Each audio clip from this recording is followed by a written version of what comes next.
Ce que l'on craignait est visiblement en train d'arriver en Côte d'Ivoire. Des témoins parlent de 3 ou de 4 morts. Le camp d'Alassane Ouattara évoque, lui, 17 victimes. Ouattara qui avait appelé à marcher sur la télévision d'État. Les forces fidèles à Laurent Gbagbo ont dispersé les manifestants. Avec nous en direct, Anou Loto, porte-parole d'Alassane Ouattara. Merci d'être avec nous. Est-ce que vous savez exactement ce qui s'est passé ?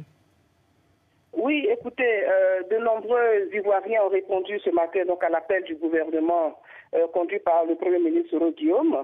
Et de nombreux militants sont partis des différentes communes de la ville d'Abidjan pour converger vers la télévision nationale. Malheureusement, je puis vous le dire, c'est vraiment triste ce que Laurent Gbagbo inflige à la Côte d'Ivoire. Les hommes armés encadrés par les bérets rouges, le SECOS et certaines forces militaires, donc à la fin de Laurent Gbagbo, accompagnés de miliciens venus du Libéria et d'Angola, donc tirent à balles réelles sur nos militants, sur des Ivoiriens, et nous dénombrons donc pour l'instant 17 morts, dont 2 dames, dans la commune de Trècheville. Les morts, c'est bien quelqu'un qui les a tués. Est-ce qu'on était obligé de tuer les gens parce qu'ils revendiquaient? 17 morts à balles réelles, on parlait au début de gaz lacrymogène. Ce sont des partisans de votre camp, Ouattara, qui sont morts aujourd'hui? Oui, les 17 morts sont bien nos partisans. Nous en avons eu donc des preuves par nos responsables locaux. Et nous avons des morts au niveau d'Abobo, d'Adjamé, de Yopougon, de Trècheville et même de Koumassi. Donc à Trècheville, nous avons 2 morts, dont 2 dames. Donc ceux qui ont tué, c'est eux qu'il faut indexer. C'est eux qu'il faut accuser. Et non ceux qui ont appelé. Sur la marche demandée par Alassane Ouattara sur la télévision d'État, est-ce que c'est annulé ou est-ce que ça se poursuit ? Écoutez, ça se poursuit.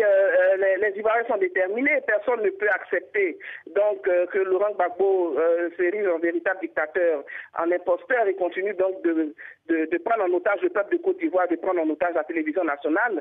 C'est une affaire nationale, c'est dans l'intérêt de tous les Ivoiriens, c'est au nom de la démocratie et de la paix que les Ivoiriens décident donc de faire plier Laurent Gbagbo et de l'emmener à quitter tout simplement le pouvoir. Il faut qu'il reconnaisse le verdict des urnes. C'est extrêmement grave que Laurent Gbagbo aujourd'hui se dresse contre la démocratie et se présente comme un véritable dictateur. Il a tué depuis son accession au pouvoir, il continue de tuer les Ivoiriens. C'est dommage qu'ils veulent partir de cette manière en tuant à nouveau des Ivoiriens. Si un mouvement appelle à une marche pacifique et qu'on les tue, ceux qui ont appelé aux marches, c'est eux que vous allez accuser ou ceux qui ont tué? Des discussions sont encore possibles avec Laurent Gbagbo pour que la situation avance.